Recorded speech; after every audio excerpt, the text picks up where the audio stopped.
Con esta introducción presentamos a los disertantes de esta jornada y con un fuerte aplauso los recibimos al doctor Miguel Muñoz, médico oncólogo y director médico del Centro Oncológico de Sunchales, al doctor Cristian Porrato, médico radioterapeuta y jefe del servicio de radioterapia del Centro Oncológico Sunchales, a la doctora Lucía Suárez, médica especialista en oncología clínica, a Alejandro Landucci y Ezequiel Poseto, técnicos radiólogos del Centro Oncológico Sunchales, y ahora sí los invitamos a dirigirse a los presentes. Bienvenidos.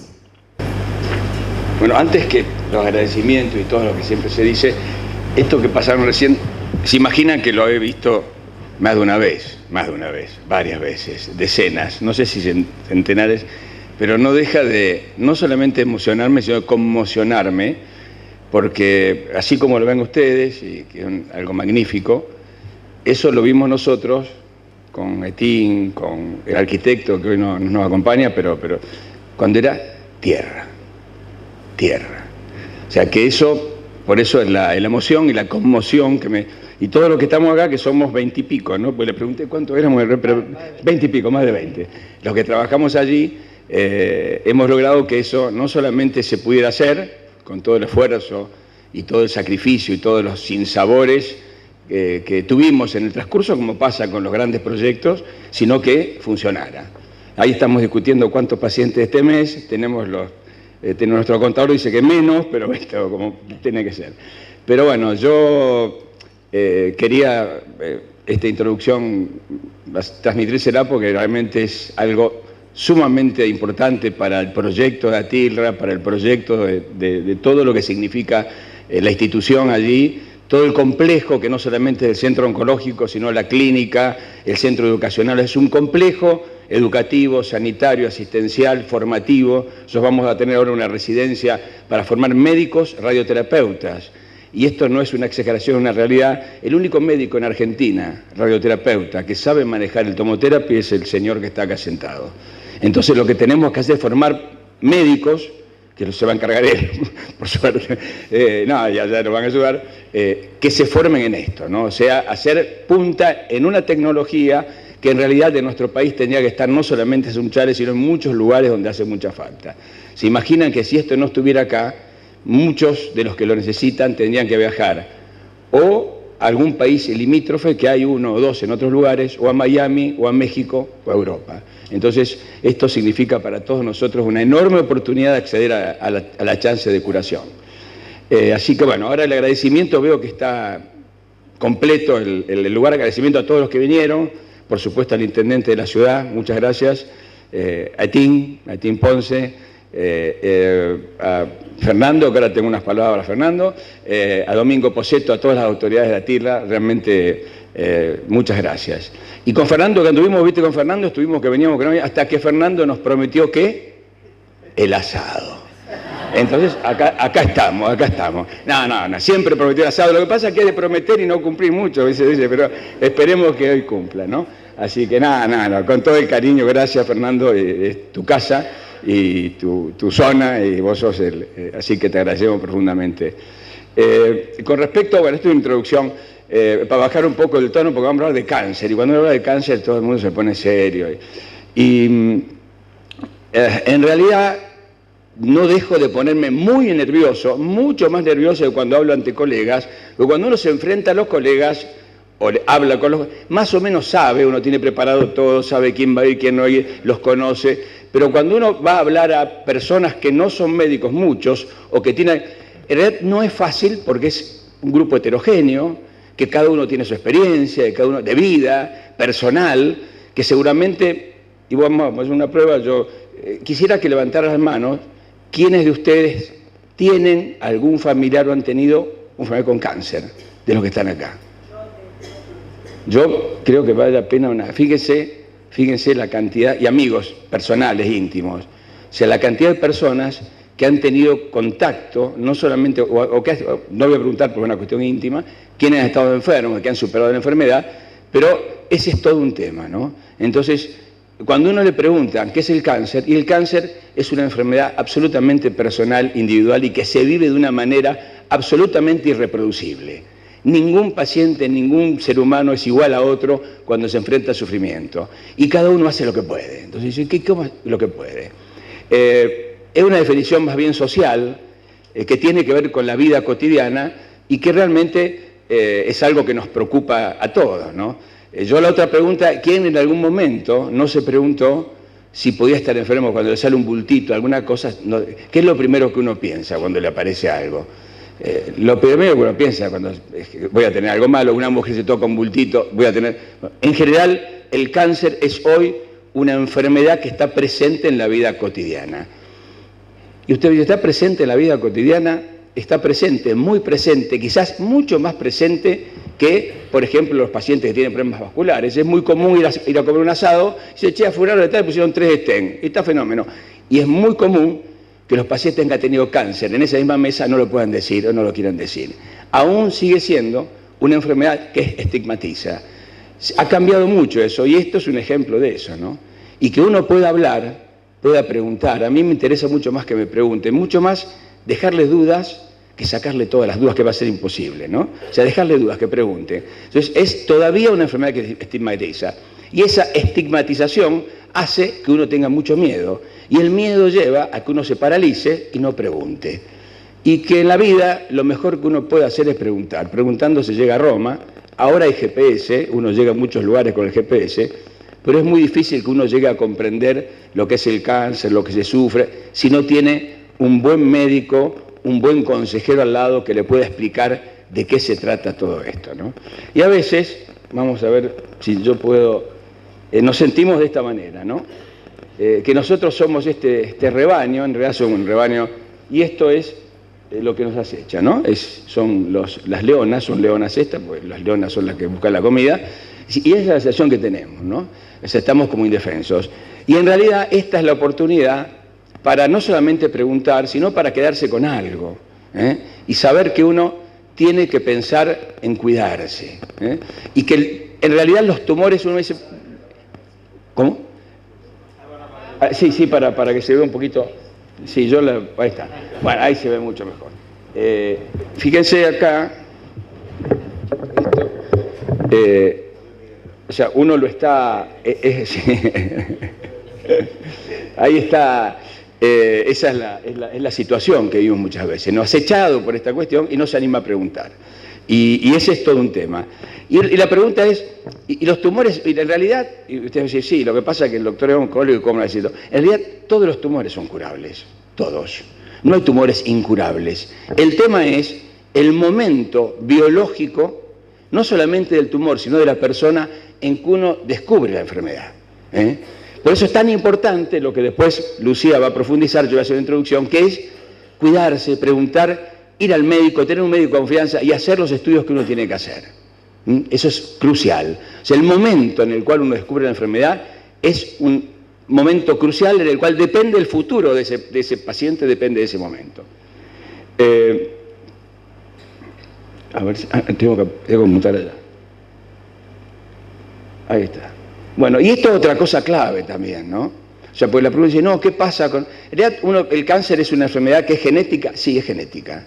Porque para que una célula cambie su característica, para que se forme un nódulo en la mama, que es un nódulo tumoral, o un nódulo en el colon, que es un nódulo tumoral, las células tienen que cambiar. Tienen que perder todo respeto por las normas, las buenas normas de crecimiento de nuestros tejidos y convertirse en un proceso irracional que crece de una manera, tiene que cambiar. Y es una enfermedad genética, es verdad.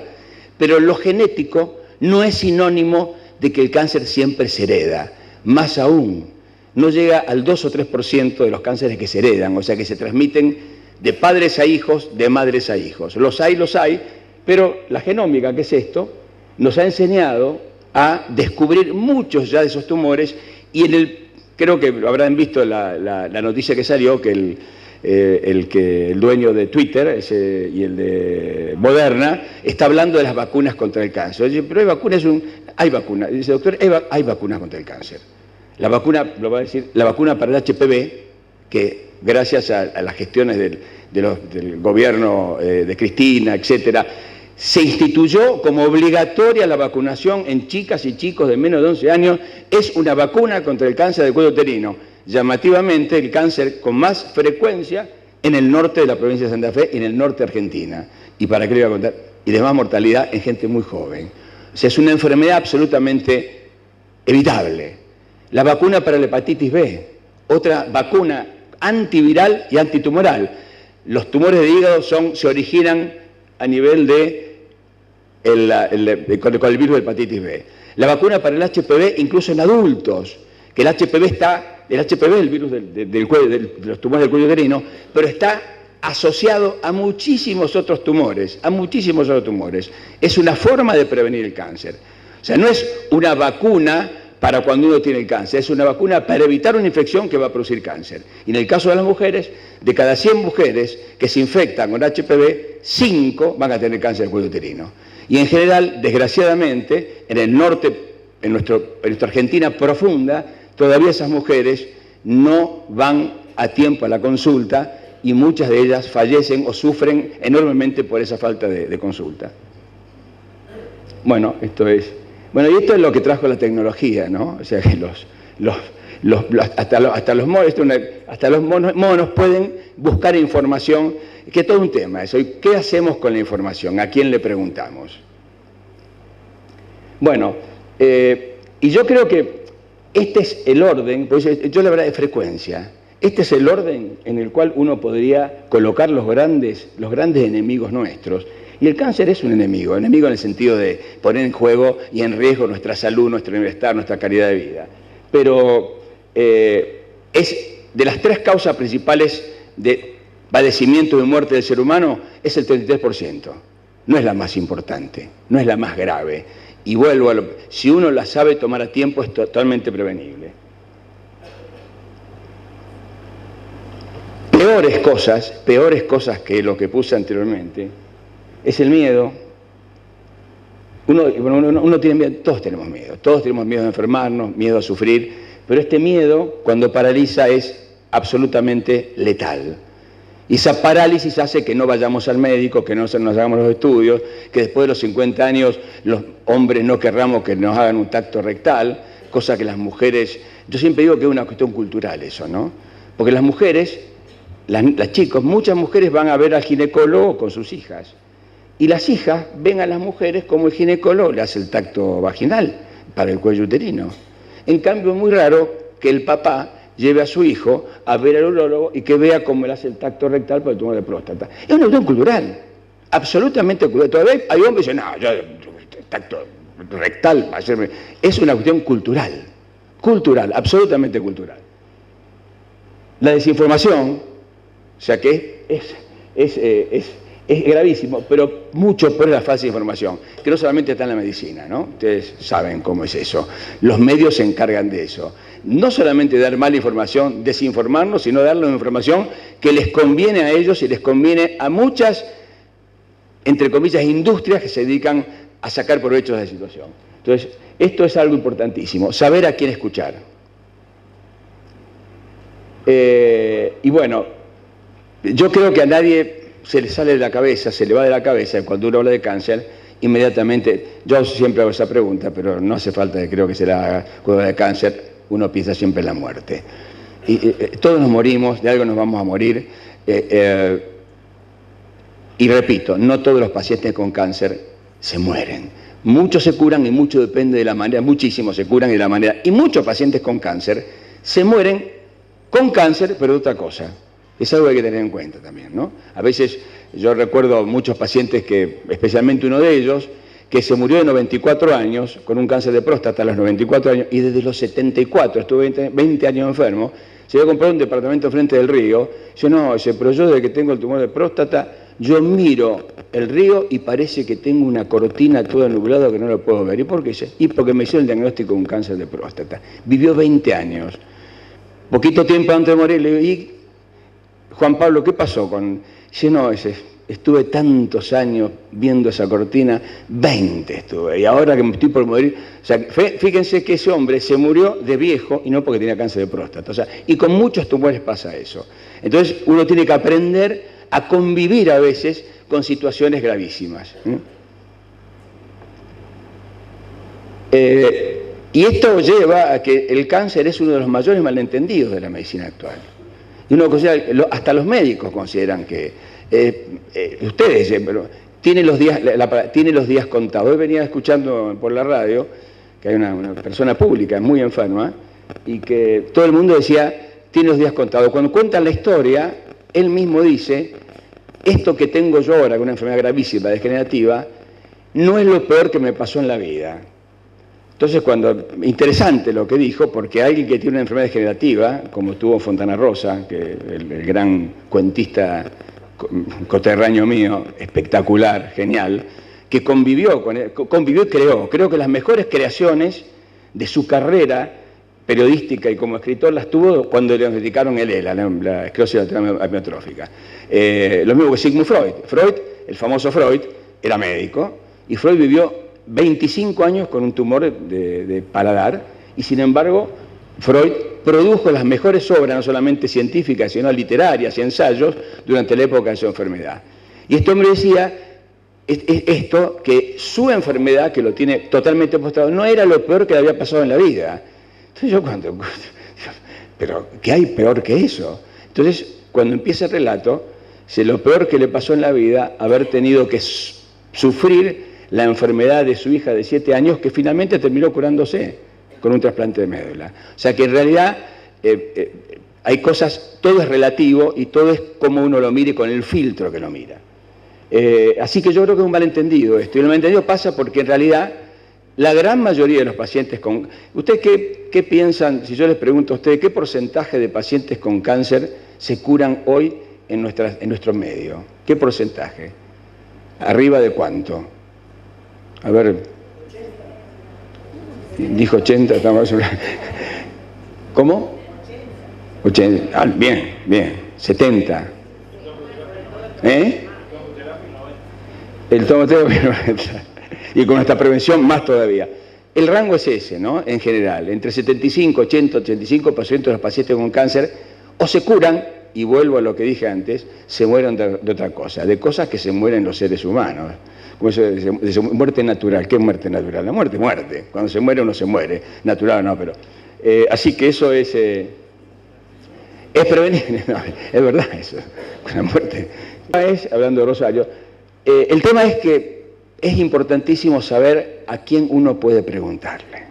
Tener un consejero. Yo siempre digo, nosotros somos especialistas. Yo soy oncólogo clínico, primero hice clínica médica, ahora soy un especialista. Lo mío no es precisamente ser por más que uno obviamente siempre trata de dar, no consejos, sino que asesorar, pero es siempre bueno tener a alguien de confianza con el cual uno pueda hablar y preguntar, ¿no? Eso es fundamental, buscar a alguien en quien confiar y en quien preguntar. Y ustedes tienen que preguntar. Bueno, esto yo voy a seguir, porque si no... bueno, y esto es lo que yo les decía antes, ¿no? ¿Qué pasa con la célula? Estas son las células que se dividen. En un momento determinado, esta celulita, cada célula se divide en dos. Esta se dividió y acá hay una que se le complicó el ADN, se le complicó la copia. Y ahí empieza el tema, ¿no? Yo les quiero aclarar que a pesar de que nos morimos, somos casi perfectos, a pesar de eso, ¿no? O sea, vivimos lo que... ¿Por qué? Porque esto que pasa acá, la formación de células que tienen una característica genética anómala, está constantemente sucediendo. En este momento estamos dividiendo millones y millones de células. Nosotros creo que si nos juntamos todos nosotros, no nos alcanzan los ceros para saber cuántas se dividen. Y tenemos un fenómeno que se llama apoptosis. La apoptosis es la muerte celular programada. O sea que tenemos el organismo, cuando aparece una de estas, tenemos un sensor, un láser, que le dice, vos no podés seguir, ¡pop!, y la mata. La pregunta, que seguramente se va a contestar, y creo que no hace falta mucho tiempo, que seguramente le van a dar el Premio Nobel de Medicina, es, ¿por qué pasa esto? ¿Por qué no porque una célula sale deformada, porque es común, o sea, uno fuma, el fumador tiene la mucosa bronquial, saben que el tabaquismo es la primera causa del cáncer de pulmón. De cada 100 fumadores, 15 a 20 tienen cáncer de pulmón, ¿sí? Entonces, el cáncer de pulmón, ¿qué es lo que hace? Produce una irritación constante, ping, ping, ping, ping, ¡pum!, y una salta. El tema es que la pregunta, ¿y los 75, 80 de otros que no son tan fumadores y no se enferman? Bueno, Esa es la pregunta. ¿Por qué algunas células pasan de largo en algunas personas con el mismo factor de riesgo y por qué otras no? Es una pregunta excepcional. No se ha llegado todavía a ese punto. Sabemos un montón de cosas. Incluso nosotros, otra cosa que les quiero comentar, en el COS, en el Centro Oncológico, estamos haciendo estudios en sangre con biopsia líquida. Estudiamos en la sangre las células tumorales circulantes para encontrar alguna mutación, que lo estamos haciendo. En el mundo eso está muy avanzado. Ya probablemente en un futuro se dejen de hacer las punciones para hacer diagnósticos y se utilicen 10 centímetros cúbicos de sangre, que sería un avance fenomenal, porque el miedo pasa también por el no querer sufrir. ¿Quién quiere sufrir? Nadie. ¿Quién quiere que le metan una aguja? Nadie. ¿Quién quiere que le saquen un ganglio? Nadie. Entonces, sangre uno por ahí negocia eso, ¿no? Y acá es cuando, bueno, finalmente de esta empieza a hacer esto. De una célula tumoral lo esperable. Y aparte, cuando pasa esto, empiezan a aparecer muchísimas mutaciones. Está estudiado que un cáncer de pulmón, cuando empieza a crecer, que no es clínicamente detectable, tiene entre 50 a 100 mutaciones. Las mutaciones significa resistencia. El mutante es el que resiste, ¿sí? Cuando el tumor llega a hacerse clínicamente evidente, tiene más de 8.000, lo cual lo convierte en una enfermedad intratable. O sea, por eso la importancia del diagnóstico y la importancia de no fumar, por supuesto, ¿no? Que está asociado a todo lo que se le ocurra. Bueno, y esta es una foto que la saqué de un diario, creo que era de Chicago.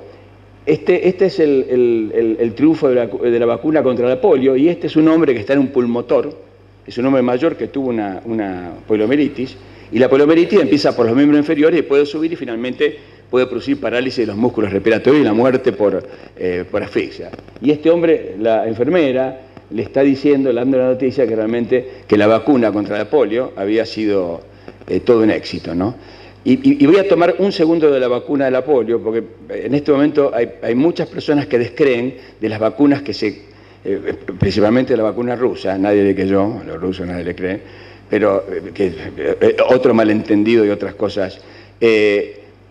Sabin, cuando desarrolló esta vacuna, no tenía ni el 5% de la posibilidad de estudiar, buscar anticuerpos, nada. Todas estas vacunas, que son vacunas muy modernas, no la moderna, las otras también son muy modernas, uno tiene, dice, no hay que ponérsela porque no tienen seguimiento. No es así. Uno puede medirse los anticuerpos y no son, traen todas las vacunas. Cuando uno se vacuna para cualquier cosa puede tener alguna reacción alérgica, pero hay que vacunarse. Hay que vacunarse para el HPV, hay que vacunarse para la hepatitis B. Las mujeres, los padres tienen que llevar a sus hijas y a sus hijos, los hombres, cáncer anal, cáncer de glande de pene, cáncer de cavidad oral y otros tumores. Así que eso es fundamental. Bueno, yo no quiero seguir porque si no me voy a meter en el terreno de Lucía y no quiero sacarle más tiempo a Lucía. Lucía es una oncóloga clínica del Centro Oncológico, hace lo mismo que yo, soy oncólogo clínico. Cristian es el que maneja ahí toda el tomoterapia, así que y se va a encargar de formar a nuestros jóvenes en esta especialidad. Así que Lucía, todo tuyo.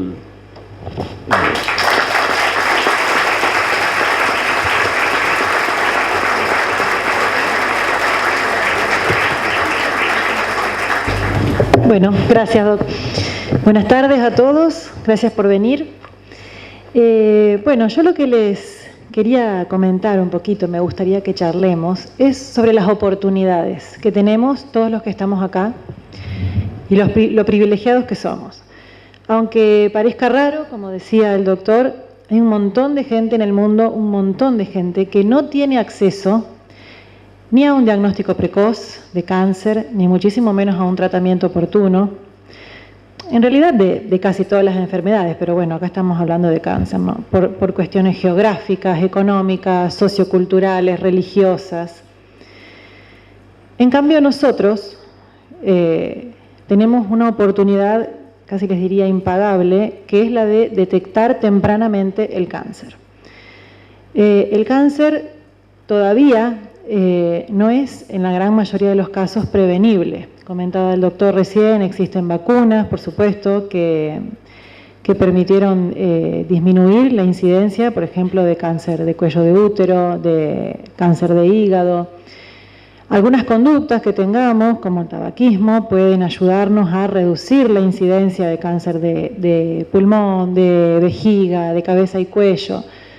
Pero en su gran mayoría todavía no sabemos por qué se produce el cáncer, por qué falla ese mecanismo de detección de células que están falladas y por qué siguen multiplicándose. Por lo tanto, el cáncer en su gran mayoría todavía no es prevenible.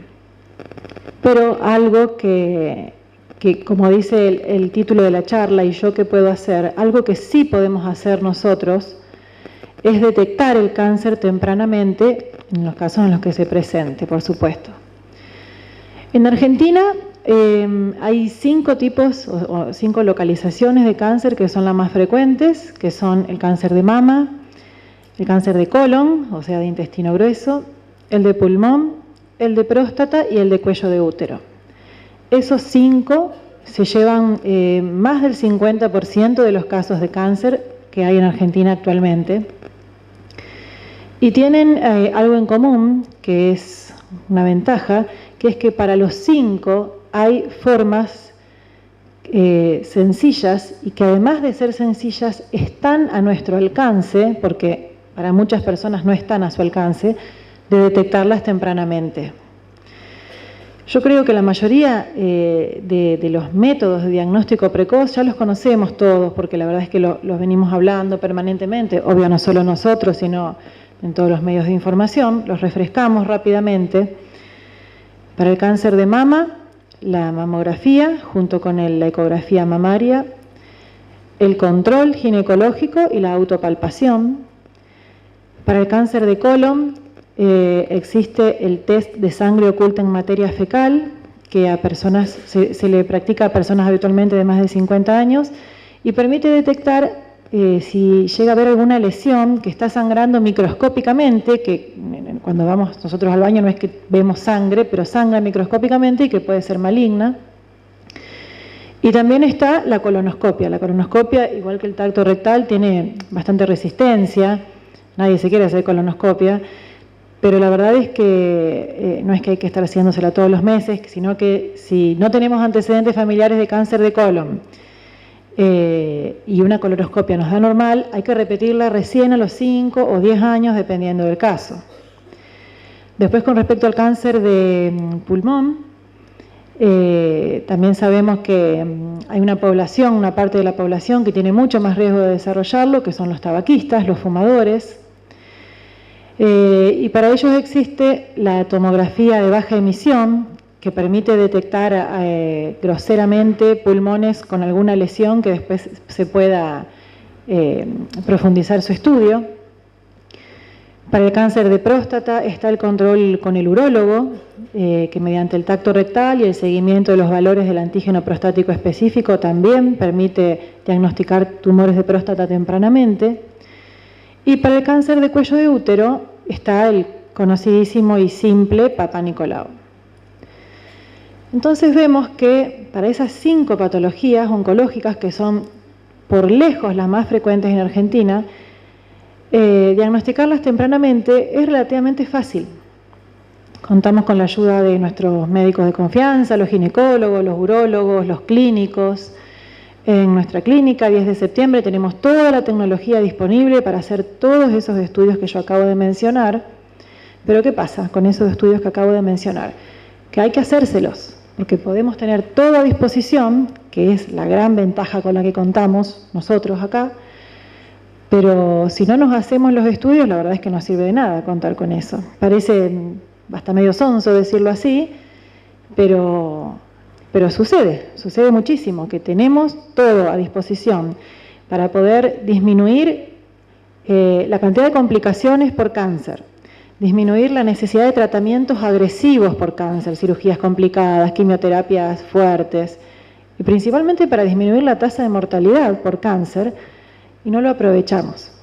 Entonces, la invitación que yo les hago hoy es eso, es a recordar una vez por año que tenemos a disposición todos esos métodos tenemos cerca, disponibles, al alcance, y que aprovechemos que tenemos esos métodos al alcance de nuestra mano para poder diagnosticar tempranamente el cáncer. Por supuesto que en la mayoría de los casos los resultados nos van a dar bien, pero cuando algún resultado relacionado con patología oncológica no da bien, siempre es preferible que sea diagnosticado tempranamente. O sea, cuando la patología todavía está confinada al órgano que le dio origen, cuando no se extendió a otros órganos, cuando tiene un tamaño pequeño que permite manejarlo quirúrgicamente o con radioterapia. Hoy en día nosotros en el centro oncológico también principalmente, pero hay muchas herramientas para combatir el cáncer. Hay tecnología de punta, técnicas quirúrgicas muy novedosas, drogas que salen al mercado permanentemente, hay muchos esquemas, siempre que un paciente nos dice cuando empieza a fallar un esquema de tratamiento, nos dice y ahora que hay muchos esquemas por delante, pero lo ideal es que podamos, que tengamos la posibilidad de prescindir de la mayoría de esos tratamientos, porque básicamente significa que nos va a ir mejor, vamos a tener una menor tasa de mortalidad, que es a lo que apuntamos. Por eso, como para redondear de nuevo, les repito, mamografía, ecografía mamaria, control ginecológico, en las mujeres a partir de los 35, 40 años, por ahí yo soy un poco más exagerada si se quiere, pero prefiero pecar de eso porque estamos viendo casos de cáncer de mama en mujeres cada vez más jóvenes. Radiografía de tórax o tomografía de baja emisión para personas tabaquistas, para poder hacer ese screening que les decía, de ver si se encuentra alguna otra lesión. Test de sangre oculta en materia fecal y colonoscopia en personas mayores de 50 años o aquellas que tengan antecedentes familiares de cáncer de colon. La edad siempre se corre un poquito más, se hacen pacientes más jóvenes. Tacto rectal y PSA en hombres mayores de 45 o 50 años y el Papá Nicolau en todas las mujeres. Son los métodos con los que contamos actualmente, son los controles que anualmente deberíamos hacernos. La verdad es que muchos de ellos no son ni muy cómodos ni muy agradables, pero es un ratito, una vez por año, y que puede hacer la diferencia, nos puede salvar la vida. Entonces, los invito de nuevo a esto, a que aprovechemos la gran oportunidad que tenemos de diagnosticar el cáncer precozmente. Muchas gracias.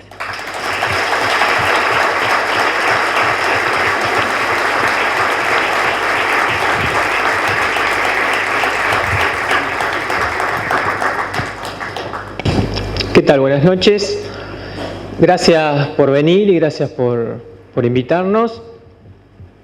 Como dice el doc, cada vez que uno ve el video nos da cosquilla, pero ese video de inicio del COS no tiene la parte humana, le falta el calor de la gente, nuestro y de los pacientes. Porque aunque suene raro, como vienen diciendo, ir a un centro oncológico y sentirse cómodo, si alguien lo cuenta y dice, me está jodiendo, me está haciendo un chiste. Pero bueno, nosotros vemos eso. A nosotros nos da ganas ir a trabajar y la gente sale contenta de haberse atendido con nosotros, sabiendo que tiene una contención, una ayuda, como decía la doctora, que en otros lugares hoy no se puede, lamentablemente, y que están recibiendo un tratamiento, primero que lo hacemos con seguridad, con ética, que está chequeado, todo lo que hacemos está avalado por estudios, y que lo hacemos poniéndole el corazón. Y nadie nos enseñó ni nos dijo nada, lo hacemos cada uno por nuestra... no sale a hacer eso. Yo soy el jefe del servicio de radioterapia del COS, es el único tomoterapy en Argentina, hay otro en Sudamérica, en Bolivia, y se están colocando alguno más, y ojalá que hubiera muchos más. para que toda la gente pueda tener acceso a esta tecnología. A lo que apuntan las tecnologías es a mejores opciones terapéuticas con mejor resultado, o sea que el paciente logra con estas tecnologías controlar la enfermedad con bajos efectos secundarios. Yo les cuento más o menos, no sé la gente que entienda de salud o no aquí en la sala, dos grandes de la historia, y si ya alguien me escuchó que lo dije, perdón, pero se juntaron, alguien comenta que en una charla se juntaron Chaplin y Einstein. Chaplin le dijo, no, Einstein lo felicitó y le dijo a Chaplin, vos no hablás y la gente se entretiene con vos y te entiende. Y Chaplin le dijo, a vos la gente te admira y nadie te entiende lo que decís. Yo voy a tratar de ser una mezcla para que se vayan entendiendo y los entretenga o no los aburra por lo menos. Si sale mal, perdone. Bueno, nosotros en el COS, estamos en el COS, que está ubicado en Sunchales, en el interior de la Argentina, en el Centro Médico Atilra de Alta Complejidad, que es un predio que cuenta por ahora habilitado, está la parte del centro oncológico, donde está el Tomotherapy, y el hospital de día donde decía el doc, que se hacen tratamientos de quimioterapia y terapia del dolor. Y en época de pandemia se usó como sala COVID, sala de terapia COVID, que fue un pulmón, una ayuda muy importante lamentablemente para la región. Pero por las características de su infraestructura, del oxígeno, del monitoreo, del aislamiento de los pacientes, se pudo habilitar.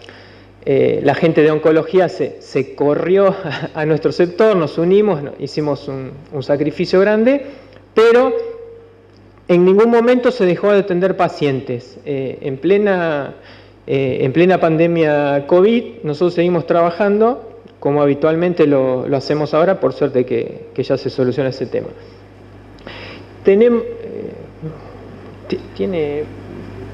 Ahí está. Bueno, este es el centro médico, la parte de oncología, el hospital de día, áreas de quimioterapia, luz, colores, alegría.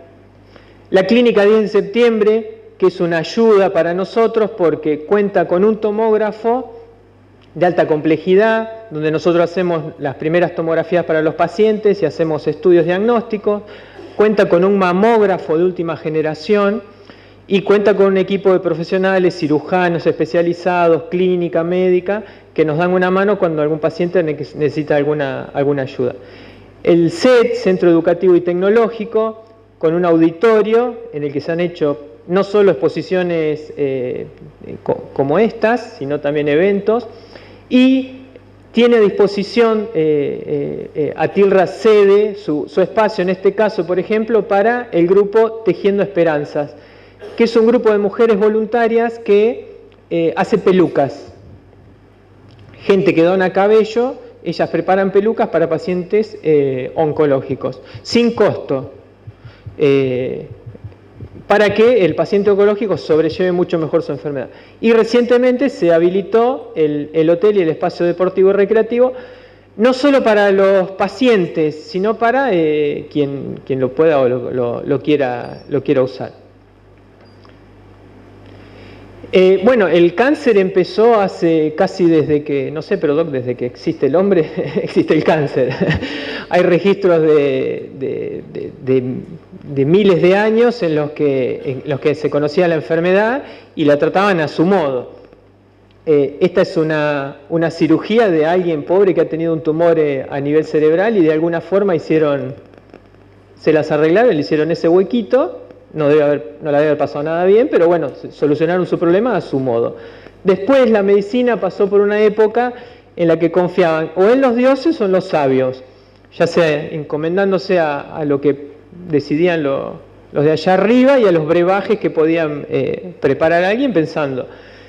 Se suponía que el cáncer tenía que ver con los flujos que tenemos en el organismo, entonces si alguien tenía una pérdida y era blanca, lo sumían a algo, si era verde a otra cosa, si era gris, marrón, negro, según el color del flujo uno interpretaba qué enfermedad podía tener y la trataban de esa forma.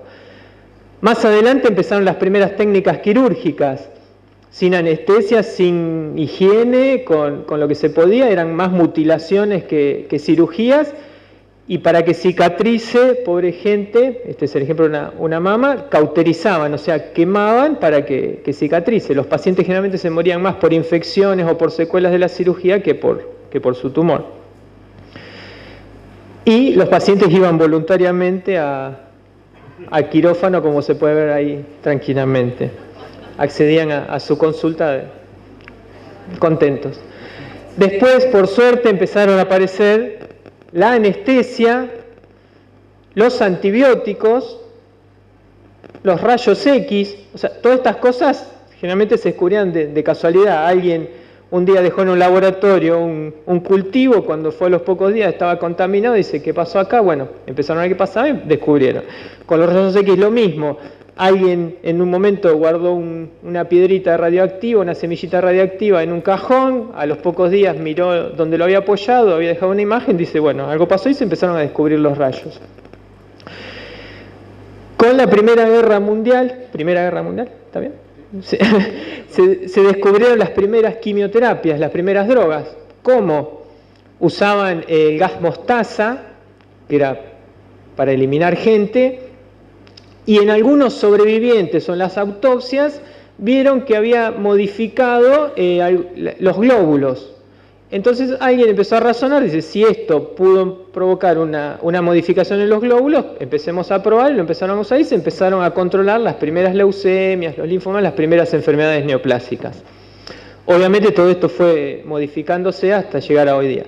Y un gran adelanto, como decía el doctor, fue descubrir la genética, los genes y el cáncer. Se descubrió el ADN, entonces hoy día a un cáncer, como una persona, se le puede poner nombre, apellido y características.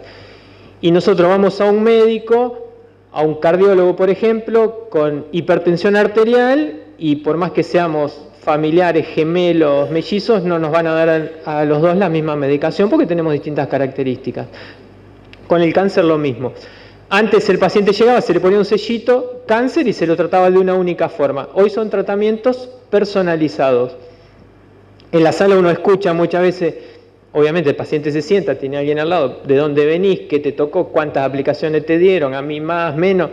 Después entra, lo agarra a los chicos, che, al de al lado le dieron 10, a mí me dieron 5, a mí me dieron 20. ¿Por qué? Porque tenés distintos, y así tengas el mismo tumor, son distintas características. Hasta nuestros días. Esto que ven acá es una imagen de dos mamas en la mujer. ¿Alguien nota algo raro? ¿Las ven? ¿Alguien me puede decir si es...? Puede ser una paciente, o sea, una señora normal. Sin embargo, esta señora lo que tiene es una cirugía de las dos mamas, tiene una mastectomía bilateral y tiene una reconstrucción con prótesis y con tatuaje de areola y pezón. ¿Para qué? Para que esta señora tenga una vida normal, con su pareja, con sus amigos, no tiene ningún inconveniente, y ha tenido seguramente un cáncer o una enfermedad a nivel mamario. Hoy día hay prótesis que permiten reconstrucción de huesos, prótesis que permiten que el paciente no tenga secuelas, porque lo que se busca, aparte de prolongar su sobrevida, es que tenga una vida lo más normal a nivel social, a nivel laboral, a nivel familiar, a nivel afectivo que se pueda. Las drogas, como decía el doctor, la inmunoterapia, el cáncer es tan bicho. De hecho, siempre se lo asoció con el cangrejo. Cáncer viene de carquinos, y carquinos los griegos o los latinos le decían al cangrejo. ¿Por qué? Porque siempre lo asociaban a que se prendía como las pinzas del cangrejo y provocaba dolor, era duro y era difícil de despegarlo del cuerpo.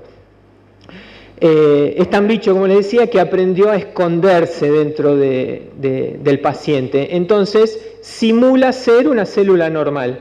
Entonces, cuando una droga o el sistema inmunológico, las defensas del paciente lo quieren atacar, lo miran, dice, este es uno de nosotros, y sigue de largo. La inmunoterapia, y por por suerte, nuevas drogas y nuevos medicamentos que van a venir, es como que le sacan el disfraz, lo descubren al tumor para que ya sea la medicación o el sistema inmune lo puedan reconocer y lo puedan atacar. Y con muchos menores efectos secundarios que los que provocaban anteriormente. Obviamente hay drogas que provocan caída de cabello, que provocan malestar del paciente, pero se pueden controlar y hoy prácticamente un paciente que hace radioterapia, quimioterapia, que se operó, alguien lo ve caminando por la calle, lo ve al lado nuestro en el trabajo y nadie se entera de que está haciendo un tratamiento oncológico. Y la radioterapia, desde que el matrimonio Curie, ya por 1890, descubrió la radioterapia, por suerte hemos ido avanzando. Primero hubo equipos que eran muy grotescos, con poca definición, con poca precisión, y generalmente provocaban más efectos, ya sea para el paciente y para quien aplicaba el tratamiento, que beneficios. Hoy día se ha ido modificando y tenemos técnicas tan modernas, como la que por suerte podemos manejar nosotros, en la que podemos ver día a día el tamaño de la zona que estamos tratando, si sufre algún cambio intratratamiento, y nos permite modificar el tratamiento prácticamente día a día. Es lo que se llama hoy día tratamiento guiado por imágenes. O sea, nosotros día a día vemos qué estado tiene el tumor y los tejidos que lo rodean y lo podemos atacar con precisión. Y en lo que se ha logrado un avance importante es el tratamiento multidisciplinario. Ya no se trabaja, no va cada uno solo, somos un equipo, el oncólogo, el cirujano, el clínico, la nutricionista, el psicólogo, la enfermera, el radioterapeuta, todos trabajamos en conjunto y todos decidimos antes de tratar a un paciente cuál es la mejor opción. Uno dirá, el orden de los factores no altera el producto, está la dicha frase, pero si yo me pongo una media antes o después de la zapatilla no es lo mismo, y si un helado pongo primero el helado y después el cucurucho o al revés no es lo mismo. Bueno, nosotros tenemos que definir si primero hacemos la cirugía, si primero hacemos la radioterapia, si primero hacemos la quimio, cómo las mezclamos para tratar de lograr el mejor resultado para el paciente. A lo que se llega es, como les decía hoy, a mejor efecto terapéutico con menos efectos secundarios. El tomotherapy es una máquina y por suerte todavía necesitan de los humanos para manejarla. En radioterapia contamos con este equipo, el Dream Team que le llamo yo. Son técnicos radiólogos. Laura, que es nuestra física médica, es la encargada de sacar cuentas, de definir qué tiempo tiene que estar el paciente recibiendo la aplicación. Yo, que me encargo de evaluar al paciente, definir la cantidad de aplicaciones, la zona a tratar, y estamos siempre trabajando en conjunto. Apenas alguno de nosotros tiene alguna duda, interactúa con los demás. Tenemos apoyo aparte del grupo de médicos y gente a distancia que también nos está ayudando.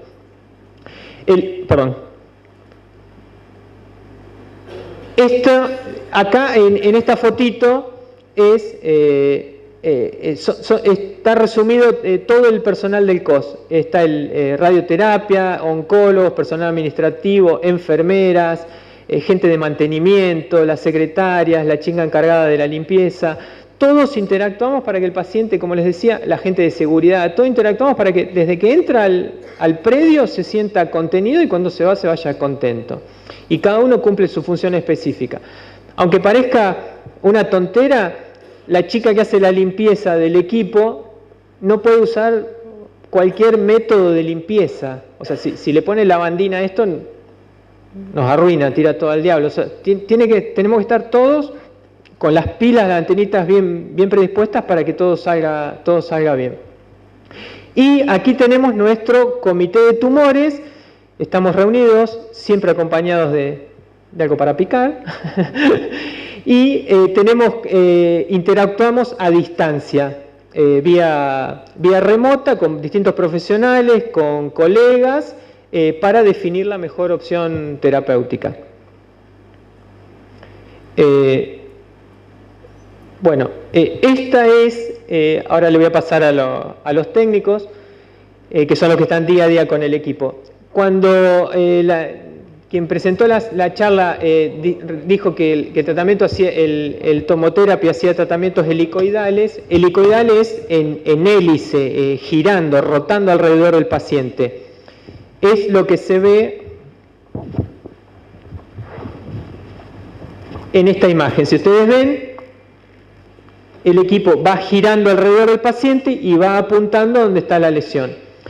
Y en esta imagen vemos que puede cuidar, esto es un tumor, lo que está más oscuro, esto es estructuras sanas que están dentro del tumor y esto es una estructura que está cercana. Entonces, lo que nos permite nuestro equipo es tratar la zona que está enferma, lo bordó más oscuro y respetar, fíjense que las líneas van esquivando estas zonas y esto no cambia de color, el tumorcito sí. Eso nos permite, es el único equipo que puede hacer eso, nos permite lo que les decía, que el paciente tenga mejor respuesta a nivel tumoral y baja complicación a nivel de tejido. Ahora le paso a quienes manejan el equipo. Con los técnicos radiólogos de radioterapia, siempre a los técnicos se los menospreciaba y decía, tiene que apretar un botoncito, el paciente se acuesta, tiene unas marquitas, ponen los láseres con las marquitas, apretan un botón y ya está.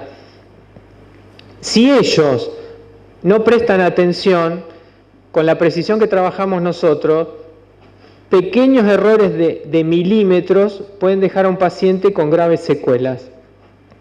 Entonces, el que ellos estén despiertos, estén atentos, depende fundamentalmente de que el tratamiento salga bien. Y ante cualquier duda, me llaman y yo chequeo y estamos de acuerdo. Pero son una parte muy importante del tratamiento. Los dejo en manos de los que saben.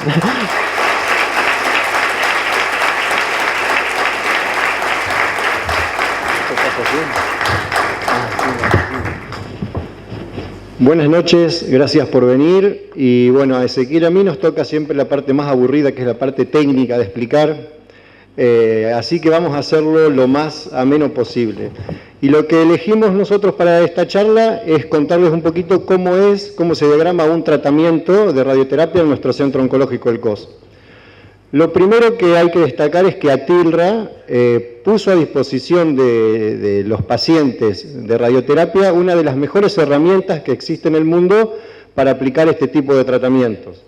Y vamos a tratar de mostrarles en una charla cortita por qué es una de las mejores herramientas y dónde están las ventajas del equipo por sobre los aceleradores convencionales. Para empezar, ¿cómo se define el tratamiento? El tratamiento se define en el Comité de Tumores en nuestro centro oncológico, que es un comité que es interdisciplinario, está compuesto por profesionales que entienden sobre cáncer y se realiza de manera virtual y presencial con médicos del COS y con médicos derivantes que están por fuera del COS. Esto está estudiado que aumenta mucho las posibilidades de encontrar el mejor tratamiento que necesita cada uno de los pacientes y a su vez obtener un mejor resultado, por lo que Cristian antes explicó, de dar con el tratamiento que esa persona necesita. Una vez que se define realizar radioterapia al paciente, se genera una consulta, una primera consulta con Cristian, donde él va a definir las zonas que tenemos que tratar y se va a realizar una tomografía de planificación que la realizamos en la clínica 10 de septiembre, que también pertenece a ATILRA. En esta tomografía lo que nosotros buscamos con el paciente es lograr una posición confortable, pero que a su vez sea reproducible todos los días de tratamiento, durante varios minutos, que es lo que duran estas sesiones de radioterapia. Para ello contamos con posicionadores que son de fibra de carbono. ¿Cuál es para señalarlo? El rojo. Este, por ejemplo, es un posicionador para el tratamiento de cáncer de mama. El mismo posicionador lo utilizamos para tratar otros tipos de problemas. Y también contamos con estas colchonetas especiales, que son colchonetas de vacío, que cuando los pacientes tienen escasa movilidad, lo que hacemos es copiar la forma del cuerpo del paciente para poder reproducirla después durante el tratamiento. Una vez que realizamos la tomografía de planificación, esa tomografía pasa al departamento de física médica, donde Cristian y Laura, que son la física y el radioterapeuta, delimitan las zonas que quieren proteger durante el tratamiento y la zona que quieren irradiar. Asignan los valores de dosis de tratamiento y una vez que eso se termina, que el tratamiento está terminado, antes de que el paciente ingrese al servicio de radioterapia, se hace un control de calidad del tratamiento, que nosotros lo llamamos control de paciente específico, que básicamente se trata de medir con dispositivos electrónicos que el tratamiento que entrega el equipo coincide con lo que Cristian diagramó para ese paciente. Una vez que vemos que el tratamiento coincide con lo que Cristian diagramó, ahí se cita al paciente para la primera sesión. Y acá es donde podemos demostrar, bueno, acá lo que vemos es el trabajo nuestro diario. Tenemos una tomografía de fondo, que es la tomografía de planificación, una tomografía en celeste, que es la que hicimos en el día, y ahí la zona que nosotros estamos tratando. Lo que nos permite esta tecnología es comprobar que las estructuras sanas que queremos proteger no están dentro de la dosis que queremos tratar, y si está corrido por algún problema que tuvo el paciente ese día, poder posicionarla y así dar en el blanco a la lesión que estaba planificada. ¿Qué nos permite esto? Esto nos permite realizar este tipo de tratamientos. Por ejemplo, acá tenemos una radioneurocirugía donde se planificaron múltiples lesiones para un solo tratamiento y donde en una sola aplicación se trataron, en este caso, 4 tumores dentro de la cabeza. Nos permite también, por ejemplo, en un tratamiento de un mesotelioma, que es el cáncer de la pleura, que es la telita que cubre el pulmón, hacer el tratamiento bien sobre la pleura, protegiendo la estructura y el parénquima pulmonar, prácticamente recibiendo una tasa de dosis que es insignificante. Esto es como un mapa de temperatura. Lo rojo es donde más dosis tiene el paciente y lo azul es la mitad de la dosis. Otra de las cosas que nosotros hacemos es tratamiento de múltiples lesiones metastásicas en columna con una sola aplicación. Generalmente en los aceleradores convencionales lo que se administran son 10 aplicaciones de 1 Gray por día. Nosotros en nuestro centro oncológico, por la distribución de dosis que tiene el equipo, podemos hacer esa aplicación en un solo día, protegiendo el canal medular y así logrando una mejor sobrevida del paciente. Por ejemplo, las correcciones que nosotros hacemos son submilimétricas sobre los tratamientos. Acá vemos, por ejemplo, un tratamiento en una lesión de vértebra metastásica donde tenemos el 100% de la dosis y una caída del 50% de dosis dentro del canal medular. Para hablar más claramente, la médula tolera hasta 6 Grays. Nosotros estamos dando acá 8 Gray, así que estamos en 4 Gray en médula con una tolerancia para no lesionar la médula durante el tratamiento. Que los otros aceleradores, para no lesionarla tanto, tienen que dividir el tratamiento en 10 fracciones. Lo otro que nos permite el equipo es hacer una adaptación rápida a los tratamientos. Por ejemplo, acá vemos un tumor de pulmón que es muy grande. Después de la tercera o cuarta sesión, ese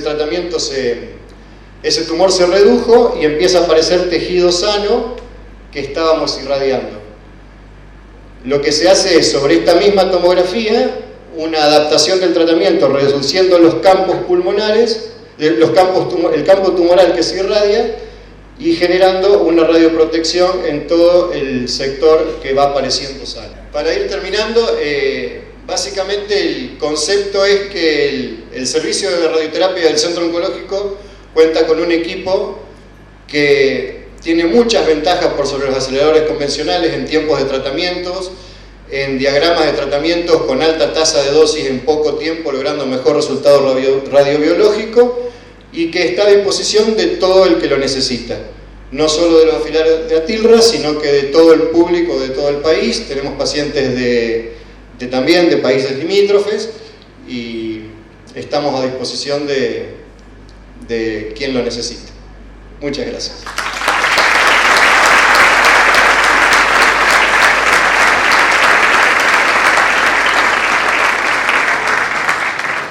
Acá el compañero Alejandro vino bastante rápido, así que habló lo mío y siguió.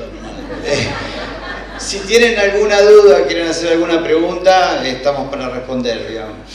El tema es, o sea, que se entienda, nosotros no estamos ofreciendo un producto. Lo que nosotros no queremos es tener pacientes, mal que le pese a quien se encargue de la contaduría, pero si el paciente se tiene que tratar, o sea, que sepa que hay una buena opción de tratamiento y que le podemos ofrecer un tratamiento que incluso, o sea, se hacen a nivel de otros países. En Argentina, en muy poquitos lugares hacen lo que hacemos nosotros. Y fundamental lo que decían los oncólogos, o sea, el oncólogo ¿qué quiere? Que el paciente le llegue con el tumor lo más chiquito y lo más temprano posible. Una, porque es más fácil de tratarlo, y porque le puede ofrecer mejores opciones. Creo que necesitaríamos más prevención, más charlas, más Titas Merelos. Muchos acá no saben quién es Tita Merelo, muchos sí, y Tita Merelo es famosa por el Papa Nicolau. Necesitaríamos más Tita Merelos hoy día, o más de nosotros, más asados, pochados, para prevención. ¿Es un problema el cáncer? Sí. ¿Tiene solución? Sí. Bueno, nosotros podemos ayudar y estamos a disposición de cualquiera que tenga una duda. Nosotros no nos molesta, y siempre cuando llega un paciente se discute y se le ofrece la mejor. Hemos decidido no tratar a algunos pacientes. ¿Por qué? Porque consideramos que el problema que tenía no meritaba un tratamiento y sí un control. Entonces uno dice, voy a un centro oncológico y me mandan de vuelta, pero nosotros buscamos lo mejor para el paciente. Entonces muchas veces le hemos dicho a un paciente, mira, por ahora no te vamos a tratar porque con lo que te hicieron ya es suficiente, quédate en control. Suena raro, pero bueno, es nuestra forma de trabajar. Sí, yo me voy a permitir hacer una pequeña corrección a Cristian. No es una buena opción el centro oncológico, es la mejor opción. La mejor, pero la mejor en serio. Esto no es...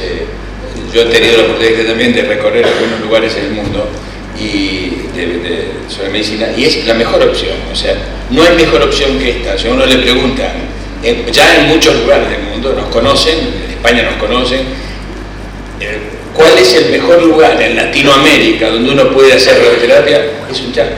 Tenemos el mejor equipo que existe en el mundo, especialmente para algún tipo se diseñó para algún tipo de tumores especialmente, pero para todos es el mejor equipo, es el mejor equipo.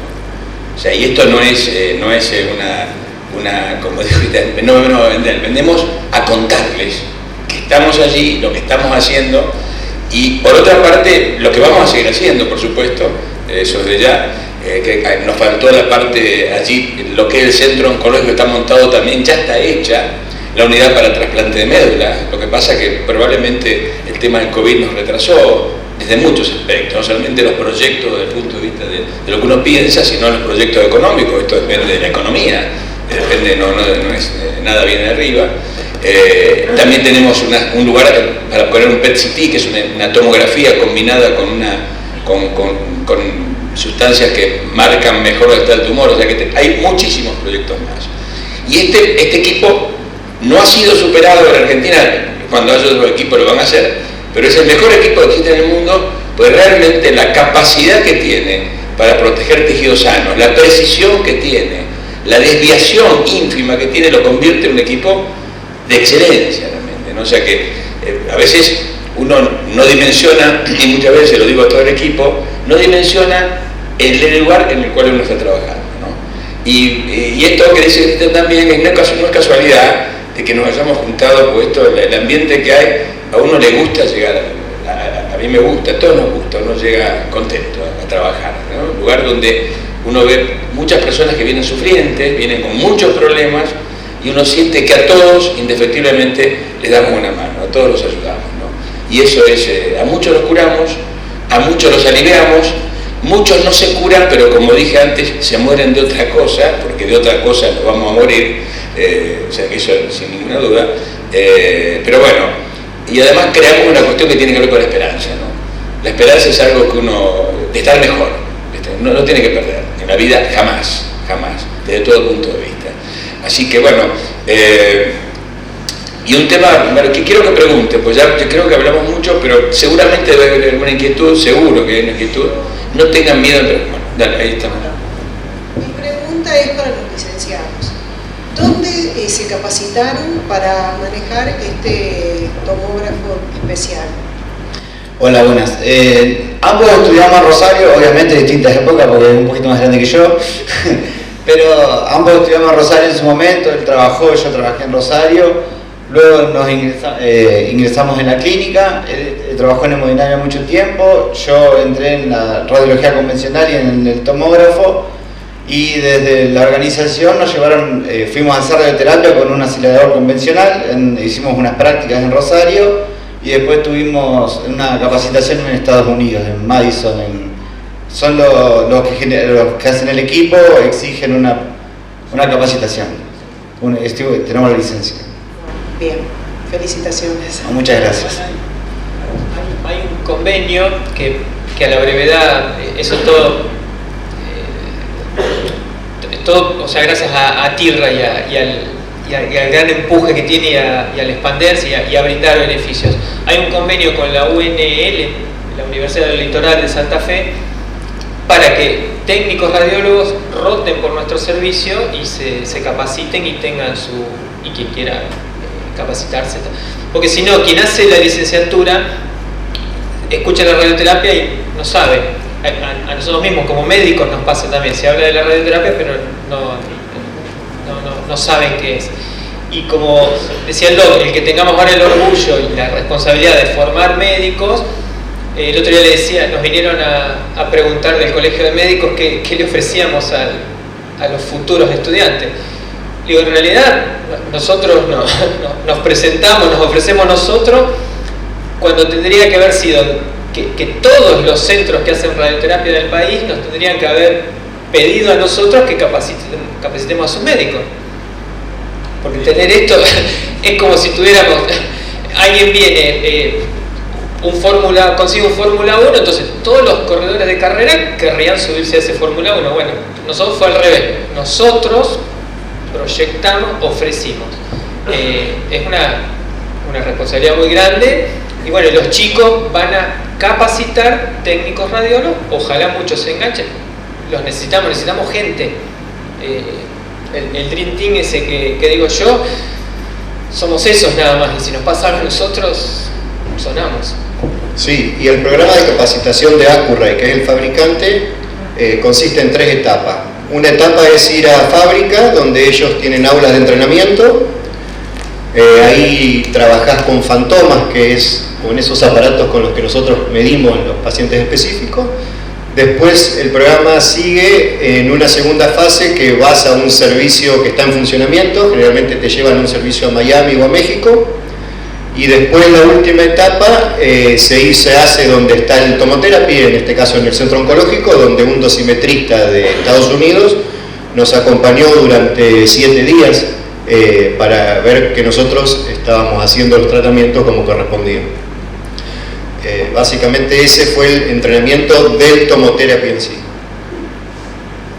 Y hay un monitoreo diario, ¿sí?, desde Buenos Aires y desde Estados Unidos sobre qué pasa con el equipo. Sí, el equipo está conectado de manera online con la fábrica y con el servicio técnico del equipo que está en Buenos Aires. Ellos controlan todos los eventos anómalos que tiene el equipo, nosotros trabajamos logueados, saben en quién está operando en ese momento el equipo, inclusive detectan fallas, por ejemplo bajones de luz, cortes de luz. Nosotros en el servicio tenemos la fortuna de tener un equipo electrógeno que nos permite realizar tratamientos durante cortes de luz, así que los tratamientos no se paran nunca, digamos, y la respuesta del servicio técnico es inmediata.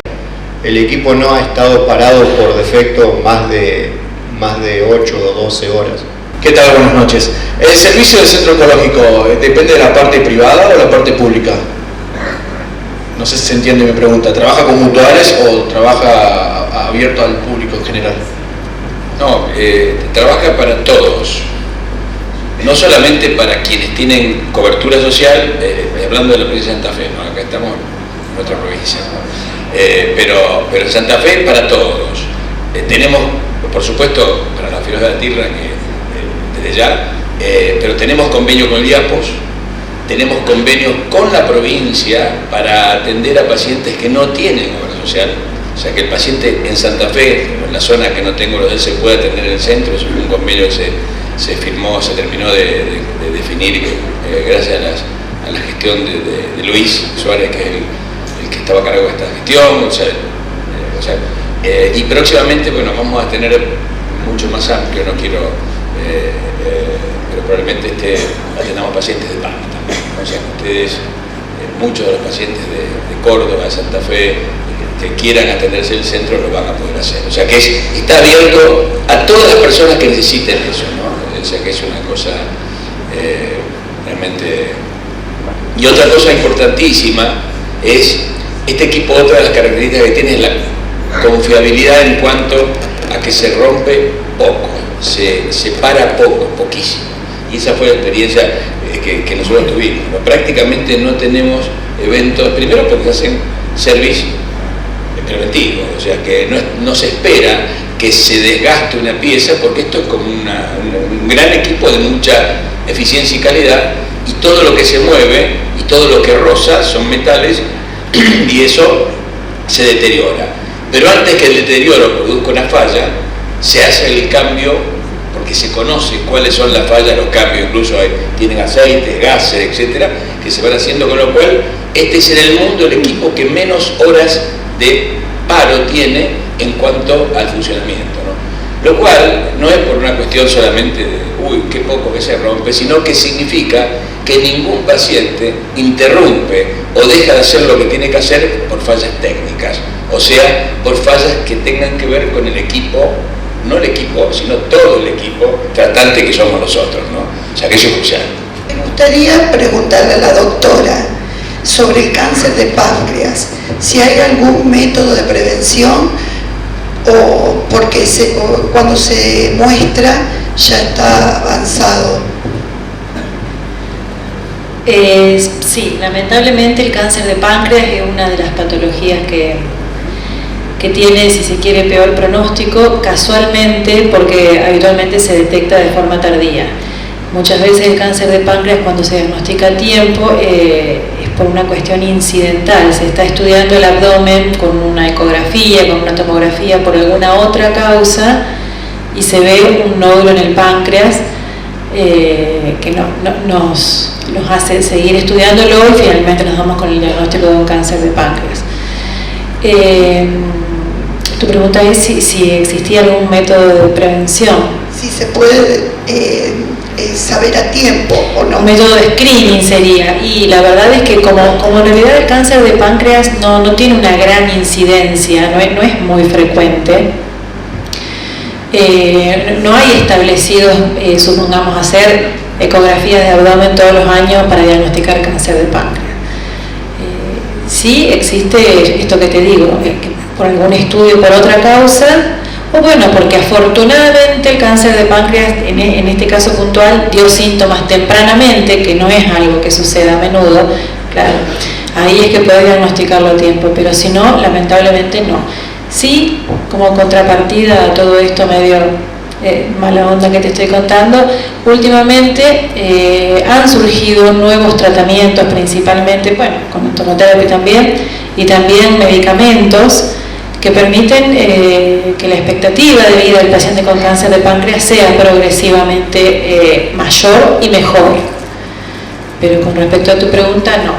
¿Tiene predisposición un familiar de cáncer de páncreas a tenerlo o no? Como te contaba el doctor Muñoz antes, la verdad es que la mayoría, la gran mayoría de los cánceres son esporádicos. Significa que, en criollo, que tuviste mala suerte, digamos, no que lo heredaste. El cáncer de páncreas puntualmente tampoco no tiene, sí hay algunos otros, como por ejemplo el cáncer de colon, en algunos casos, pocos, pero en algunos casos cáncer de mama, cáncer de ovario, hay mayor predisposición genética. En el cáncer de páncreas, la verdad es que no. De todas formas, tocaste un tema complicado para quien se enferma, y complicado también para nosotros, para la medicina y para los oncólogos, ¿no? De todas maneras, y lo que dije lo reafirmo y lo dice, los cánceres que se heredan son menos del 3%, básicamente tiene que ver con el cáncer de mama, ovario, pero hay un grupo que no es muy grande de familias con antecedentes de cáncer de páncreas, que en Rosario hay 2 o 3 familias reconocidas, pero a su vez hay familias o pacientes que tienen en la familia muchas parientes con cáncer y hay síndromes familiares dentro de los cuales se pueden estudiar y existen algunos genes que pueden estar mutados y que eso nos ayuda a nosotros a detectar personas que uno las tiene de seguimiento más cercano. Y hay una cuestión, por ejemplo, la aparición de una diabetes a temprana, en momento temprano, en familias que no hay diabéticos. En el cáncer de páncreas, la aparición de diabetes, que es el aumento de la glucosa en la sangre, muchas veces está asociada a tumores pancreáticos. Entonces, hay algunos elementos, todos los días van apareciendo cosas. En páncreas estamos bastante flojos de papeles en ese sentido, pero se puede estudiar cuando en la familia hay, por ejemplo, cáncer de mama y ovario, cáncer de colon, cáncer de endometrio, hay genes asociados en los cuales puede aparecer también el riesgo de un cáncer de páncreas y en ese caso lo que se recomienda muchas veces es o la ecografía hecha por un buen ecografista o la resonancia magnética, que es un buen método para que no es claustrofóbico, es complicado eso, pues se mete, pero es un buen método y además la resonancia no da rayos, sino que es por onda magnética, o sea, con lo cual uno no corre el riesgo de radiarse. Pero es todo un tema para la medicina, ¿no? Es un todo para la oncología especialmente y para la prevención del cáncer de páncreas. Es todo un tema, ¿no? De hecho, el descubrimiento temprano, como bien dijo Lucía, es un evento casi fortuito, ¿no? Pero bueno, uno puede tener algunos elementos para poder llegar a instancias de llegar más tempranamente al diagnóstico de la enfermedad. Doctor, ¿y si es diagnosticado a tiempo el de páncreas, se puede curar? ¿O no? Si el tema es definir qué es diagnóstico precoz en cáncer de páncreas, ¿no? En general, los tumores que tienen menos de 2 centímetros de tamaño, la gran mayoría están en la cabeza del páncreas, ¿no? Están cerquita. Los que tienen 2 centímetros, eso si se operan, esos pacientes tienen una chance de curación de casi un 80%. El tema es que normalmente el páncreas está en un lugar donde puede crecer con cierta libertad, excepto que toque un conductito, que es el conducto que lleva la bilis, uno se ponga amarillo, pero no es lo más común descubrir por casualidad, excepto, como dijo Lucía, un paciente que tiene un dolor de panza, entonces se le hace Hay una experiencia muy interesante de un grupo de trabajo, digamos, comunitario de alemanes, franceses y holandeses, que es bastante común que cuando uno ve a un paciente con un cáncer de páncreas y se pone a charlar con él o con ella, con él porque es más frecuente el hombre, le cuenten la historia que ha ido un montón de veces o muchas veces a las guardias a consultar por dolores abdominales inespecíficos. Y las guardias, en general, le dicen, no, mire, comió, no, ¿qué comió? O sea, hay un protocolo de alerta que está en las guardias, muy interesante eso, que los pacientes que fueron más de 3 o 4 veces en el lapso de 3 meses a consultar por eso son los pacientes que uno tiene que estudiarlos más profundamente, porque normalmente el 70-80% de sus pacientes que van a consultar por recurrencia en sus molestias intestinales, que no, obviamente, que no sea previamente a comer el asado como que me invita Fernando o Tino, pero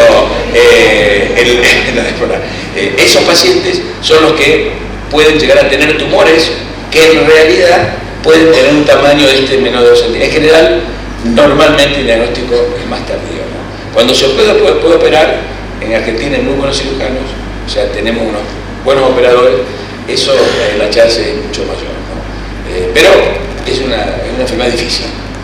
Imagino que debes tener un pariente con... Bueno, pero en este caso es muy importante que si en la familia hay, aparte de tu papá, otros familiares con algún tipo de tumor, nosotros tenemos también en el centro, hay un asesoramiento genético, o sea, se hace una consulta con un oncólogo, un médico especialista en genética familiar, y uno va viendo cuál es el árbol genealógico, ¿no? En el árbol, abuelos, padres, tíos, paterno, materno, se va viendo cuál es el árbol, ¿no? Y hay familias que, aunque por ejemplo no tengan cáncer de páncreas en su historia, pueden tener otro tipo de tumores que a veces se asocian con el cáncer de páncreas. Y ese estudio se hace con un poquito de sangre, se saca 10 centímetros cúbicos de sangre y se analiza, y uno puede... El más común de todo, que alguna vez lo habrá escuchado, es la mutación en el cáncer de mama, el BRCA1 y BRCA2, el famoso BRCA1 de Angelina Jolie, que todos lo conocen, Angelina Jolie hizo famoso, que la mamá tenía un cáncer de mama que tenía una mutación. Angelina Jolie, se hizo el análisis, tenía la mutación, se operó las dos mamas, se operó los ovarios, o sea que es un extremo de cosas, pero esa es. Y hay un montón de genes, mutaciones asociadas, que uno puede tomar la puntita del hilo para ver qué es lo que está pasando, ¿no? O sea que uno puede adelantar un poquito el diagnóstico más temprano. Doctora, ¿cuándo se aplica radioterapia y cuándo quimioterapia? El cáncer tiene 3 pilares de tratamiento, que son la cirugía, la radioterapia y la quimioterapia. La cirugía y la radioterapia son tratamientos locales. Pongamos, por ejemplo, el cáncer más frecuente en nuestro medio, que es el cáncer de mama. El primer intento curativo para dejar a la paciente libre de enfermedad es la cirugía. Se reseca el tumor o la mama entera, pero con el objetivo de dejar a la paciente libre de enfermedad. La radioterapia, que se usa casi siempre, mejor dicho, en mujeres con cáncer de mama en estadio temprano, también es tratamiento local, se aplica sobre la mama, que aunque ya no tenga el tumor, se le aplica como una forma de sellar ese tejido por si quedó alguna celulita circundante, para evitar la recidiva local en la mama. Y en algunos casos, insisto, de este ejemplo que te pongo del cáncer de mama, se utiliza quimioterapia, que es un tratamiento sistémico. Sistémico significa, como son drogas, van por sangre, se distribuyen en todo el cuerpo, eso significa sistémico, con el objetivo de, si es un tratamiento, una enfermedad en estadio temprano, de cualquier celulita que haya empezado a circular por sangre, que se esté yendo a los órganos lejanos, de matarla y evitar esto, las metástasis, o en pacientes que de cualquier diagnóstico, cualquier localización, que ya tengan la enfermedad diseminada, pierden la oportunidad de tratamiento local, como es una cirugía o la radioterapia. Entonces, en esos casos se hace quimioterapia, porque esa es la diferencia. Quimio es sistémico, rayos, y cirugía es tratamiento local. Muchas veces se aplica radioterapia de manera paliativa, por ejemplo en pacientes que tienen metástasis óseas, que supongamos son múltiples, se aplica un tratamiento local, pero no con intención curativa, sino muchas veces paliativa, para disminuir el dolor, o en útero para disminuir la hemorragia, pero la diferencia principal es esa. Doctora, preguntita, acá. ¿Qué diferencia estamos teniendo con este tratamiento con los anteriores en tiempo? Si ha disminuido mucho la duración del tratamiento, o si es efectivamente mejor que lo anterior. ¿Te referís al tomoterapia? Te lo dejo a Cristian.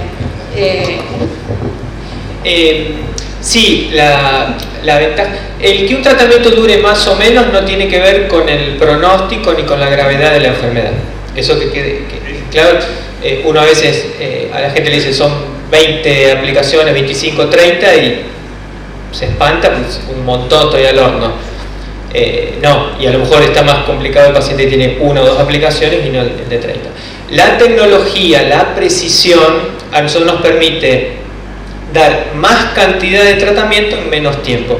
Es como si tenés que hacer un viaje con un auto moderno y una autopista, podés ir más rápido, a más velocidad, más seguro que con un auto antiguo, con una ruta con baches, con problemas. Entonces, todos los tratamientos hoy apuntan a hacer en menos tiempo, y aparte el dar más cantidad de rayos cada día permite matar más células enfermas. Es como que te pega una piña más fuerte, entonces daña más al tumor. Obviamente yo, al ser más agresivo, que tengo que tener más cuidado con todo lo sano que está alrededor. De ahí yo decía la función de los chicos. Si ellos no están atentos y nosotros damos mucha cantidad de radiación a una zona que no debíamos, provocamos un desastre. Entonces, y el trabajar en conjunto, a lo mejor, por ejemplo, una patología que es el tumor de recto, los primeros cánceres de recto se operaban, iban todos a cirugía. Después se empezó a ver que se podía hacer radioterapia y quimioterapia para achicar el tumor y hacer una cirugía menos agresiva. Hoy día se hace un tratamiento de 5 días de rayos, de lunes a viernes, después hace unos meses de quimioterapia, y en un gran porcentaje, que a veces es un 30%, hay pacientes que no necesitan cirugía. O sea, cambió todo, cambió radicalmente.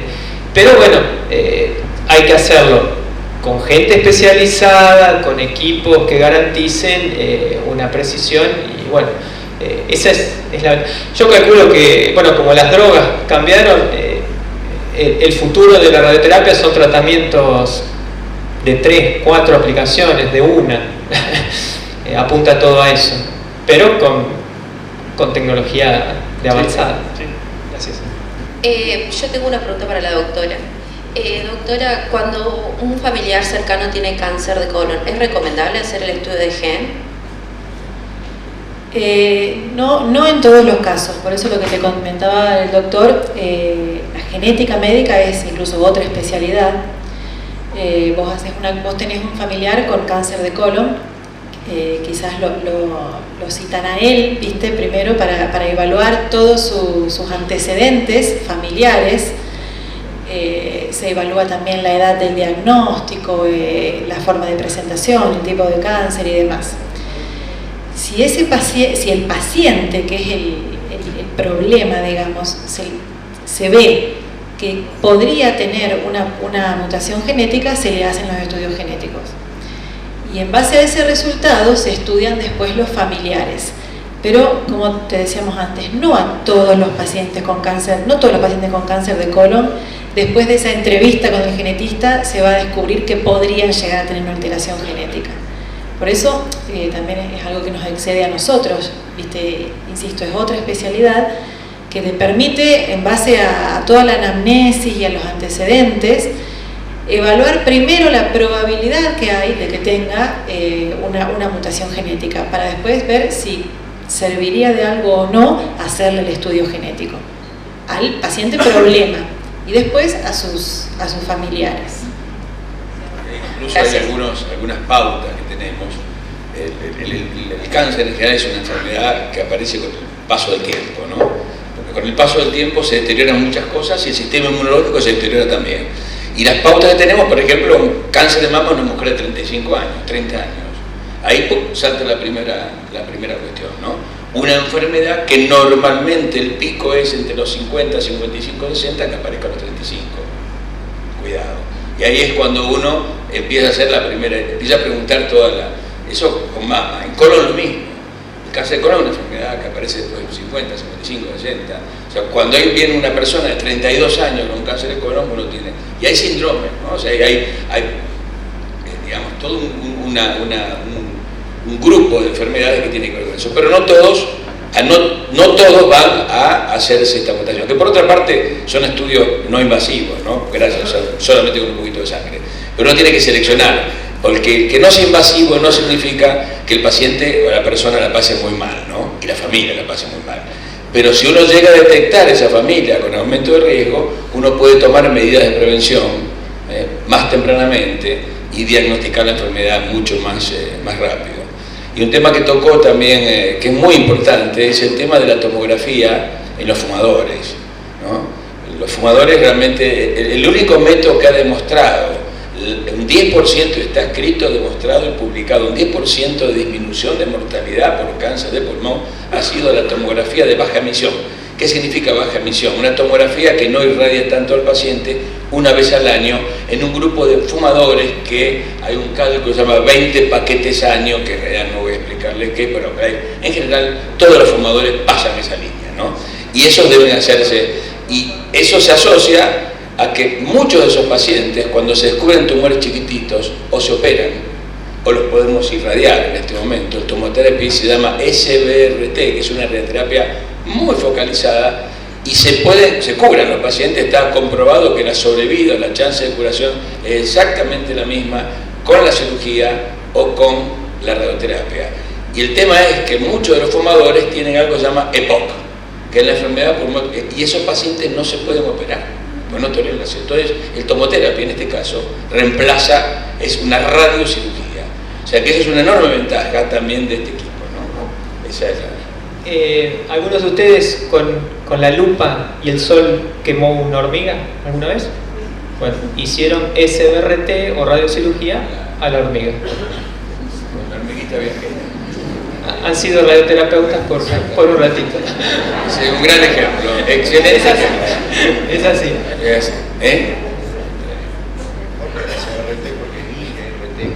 Sí, es, o sea, una guiado. Yo, digamos, me imagino el futuro de esto, y me lo imagino como que, bueno, vamos a tener la posibilidad en no mucho tiempo de irradiar el tumor a dosis que nunca nos habíamos imaginado poder irradiar, ¿no? Entonces, eso lo conoce con equipos que realmente no solamente, esto de, cuando nosotros empezamos con este equipo, todos en Argentina, todos, sin excepción, irradiaban las lesiones óseas en 15 días, eso significa 3 semanas. Nosotros empezamos a irradiarlo en un día de movida, ¿no? Venimos en un día. A los 6 meses todos eran especialistas en irradiar las lesiones en 5 días, ahora están en 10, porque se dieron cuenta que a algunos no les fue muy bien. Y realmente, o sea, que nosotros aparte hicimos, o sea, es bueno porque subimos la vara, ¿no? La vara en el sentido que los obligamos de alguna manera a tener no solamente lo que hacen ellos dos aquí, que es tener mucho más ojo y cuidado, cómo colocan a los pacientes. Pues yo no lo cuento acá porque no quiero hablar mucho, pero el paciente con un tumor de próstata, si tiene muchos gases en el recto o si tiene muy llena la vejiga, la próstata está en un lugar que puede cambiar de posición, y si uno no tiene en cuenta eso, uno lo ve, nos mandan, vaya al baño un ratito, le hacen ruido, le ponen música para que no quede elegante, pero es así, ¿no? Y esa es una función de ellos, la función de ellos es crucial. Por supuesto. Hay un dicho italiano que no voy a, que bueno, todos son piemonteses, que no lo voy a decir, pues no queda muy elegante de esa, ¿no? Pero lo decía un abuelo mío, que tengo también algunos ganas genes italianos. Así que por ello ellos son cruciales en esto, ¿no? No solamente lo que hace el equipo, sino lo que hace todo el equipo. El equipo incluye a ellos, ¿no? Que es fundamental. Cómo se ubica, qué es lo que le dice. Entonces eso hace la calidad de lo que hacemos. Es un gran equipo, técnicamente es un gran equipo, pero ellos lo mejoran mucho, ¿eh? Así que es una gran combinación, Y otro tema, hay ahora que yo siempre pienso para adelante, con el tema de la biopsia líquida, pues, ¿qué es líquida? Bueno, sacar la sangre, y Lucía hablaba de esta cuestión. Lo que buscamos en la medicina en general y en la oncología en particular es hacer mucho más efectivos los tratamientos con menos costo físico para el paciente. O sea, que uno no sufra tanto. Y con esto de la biopsia líquida, precisamente en tumores de mama, yo este año no pude ir, hay una sociedad española de biopsia líquida que hace todos los años un congreso en Santiago de Compostela. Nosotros participamos todos los años, aún en la pandemia y sin poder ir, con trabajo. Mandamos trabajo científico aceptable y lo presentamos. Y están estudiando las células tumorales circulantes en cáncer de mama, y están tratando de ver poblaciones de riesgo, o sea, la misma paciente, o los mismo paciente, con el mismo tamaño de tumor, con las mismas características biológicas, si tienen o no células circulantes, y dividen para hacer un tratamiento más agresivo a las que tienen células circulantes y menos agresivo a las que no la tienen. O sea que eso es realmente lo que nosotros estamos buscando. Lo nuestro es medicina de precisión, radioterapia de precisión, y esto es lo que es medicina de biología de precisión, ¿no? O sea, seleccionar poblaciones de alto riesgo que realmente merezcan ese tratamiento más intensivo, más agresivo. No solamente, o sea, que eso es el futuro, yo creo que es el futuro, ¿no? Es lo que viene en cuanto a... y un dato interesante es cuando usted dice el genoma humano se terminó de extender hace 2 años, porque hace 20 años se llegó al 98% y faltaban el 2%. La gran desilusión que compartimos casi todo el genoma con esos 2 gorilas que tenía ahí, casi todo, lo diferenciamos en 1%. O sea que en ese 1% tenemos todos los desastres que hacemos acá en el mundo, ¿no? O sea que los gorilas son más inofensivos que nosotros. Pero ese genoma humano, cuando se desarrolló, costó $20.000 millones. 20.000. Hoy uno puede hacerse su propio genoma por $400. Entonces uno puede hacer el desarrollo. O sea que, y con un tumor uno puede hacer lo mismo. Hay paneles donde uno estudia el tumor que tiene ese paciente y va buscando el punto débil, dónde pegarle con exactitud. Yo ansío, y ojalá lo pueda ver, y confío en que podamos utilizar, ya lo estamos haciendo en muchos pacientes, un medicamento que actúa sobre el switch ese que tiene la luz, es lo mismo que apagar y prender la luz, ¿no? Si uno le baja la fichita al tumor, se apaga todo y el tumor se muere. Así que yo creo que es el futuro, ¿no? Así como en esto del futuro, nosotros vamos a poder combinar ambas cosas, ¿no? Pues si con el tomoterapia destruimos ese tumorcito y le damos una pastilla, esa combinación va a ser fenomenal, va a ser bárbara, ¿no? Eso no evita, lo que dijo Lucía, que uno se cuide. Cuanto más chiquito, mejor, para este caso.